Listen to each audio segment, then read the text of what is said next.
ওগো শুনছো? কি ব্যাপার, এখনো তোমার ঘুম ভাঙে না? আমি কি তোমার চাকর? প্রতিদিন তোমাকে ডেকে ওঠাবো, মনে হচ্ছে বড় সাহেব। দাঁড়াও, এভাবে তোমার ঘুম ভাঙবে না, আমাকে অন্য ব্যবস্থা করতে হবে।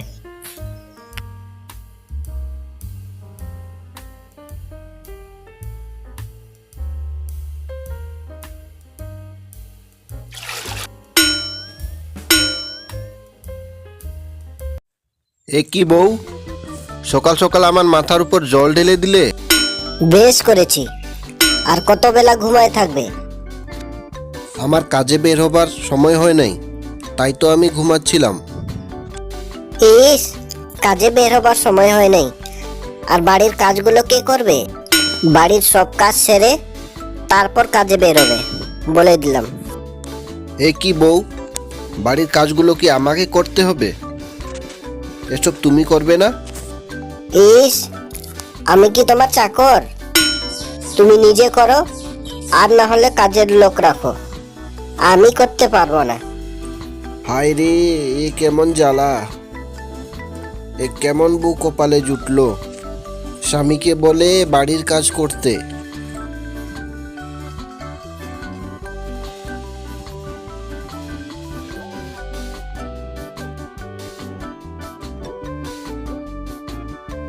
এই যে বউ, তোমার নাস্তা রেডি হয়ে গেছে, এই নাও। খুব ভালো, এবার তাড়াতাড়ি বাড়ির অন্য কাজগুলোও সেরে নাও। আর হ্যাঁ, আমার জামা কাপড়গুলো একটা কেচে দিবে, ঠিক আছে? সর্বনাশ, বিয়ে করে কেমন দিন দেখতে হচ্ছে, আমার মান সম্মান কোথায় থাকবে? এই যে বউ, সব কাজ হয়ে গেছে, এবার আমি কাজে যাই। সব হয়ে গেছে? তাহলে ঠিক আছে, এবার তুমি আমাকে 2000 টাকা দাও, তারপরে যাবে। টাকা? কিন্তু কেন? আমি অনলাইনে একটা শাড়ি অর্ডার করছি, তাই 2000 টাকা লাগবে। সে কি বউ, আমি 2000 টাকা হঠাৎ করে পাবো কোথায়? তাছাড়া তোমার কাছে তো এমনিতেও অনেক শাড়ি আছে। সে আমি কিচ্ছু বুঝবো না, আমাকে লাগবে তো লাগবেই।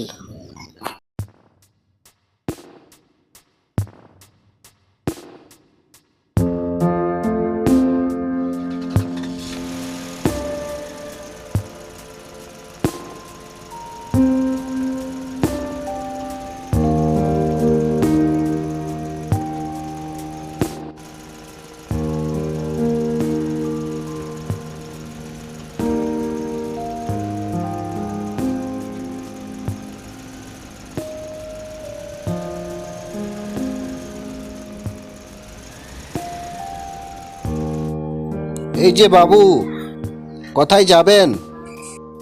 সামনে বাস স্ট্যান্ডে একটু ছেড়ে দেবেন আমাকে? হ্যাঁ হ্যাঁ, অবশ্যই, আসেন, বসেন।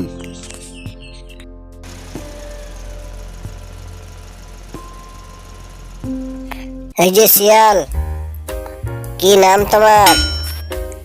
নাম জেনে আর কি করবেন বাবু? আর বলো তো, লেখাপড়া কতদূর করেছো?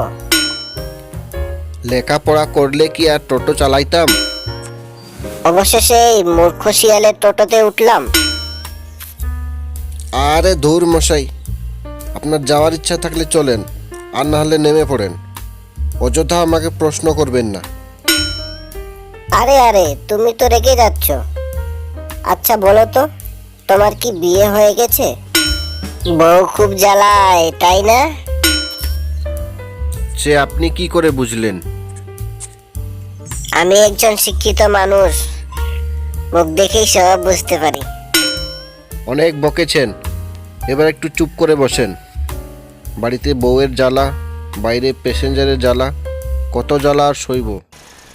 সারাদিন টোটো চালানোর পর সন্ধ্যাবেলা লালটু শিয়াল বাজার করে সে বাড়ি ফিরে। বউ, ও বউ, এই যে ব্যাগ ভর্তি খরচ নিয়ে এসেছি। এই কি সব নিয়ে এসেছো? মাছ মাংস কই? এ কি বউ, আমাদের পক্ষে কি প্রতিদিন মাছ মাংস খাওয়া সম্ভব? সে আমি কিছু জানি না, এসব আমি খাবো না।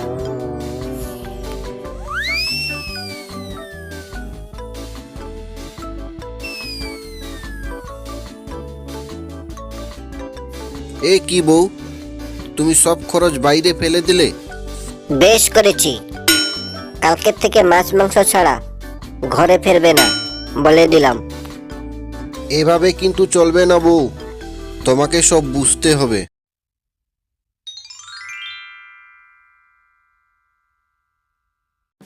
ওগো শুনছো? এই যে কালকে এত করে বলার পরেও আজকে সেই লম্বা ঘুম দিচ্ছ। মনে হয় কালকে তোমার শিক্ষাটা ভালো করে হয় নাই, আজকে আরো ভালো করে শিক্ষা দিতে হবে। এই নাও।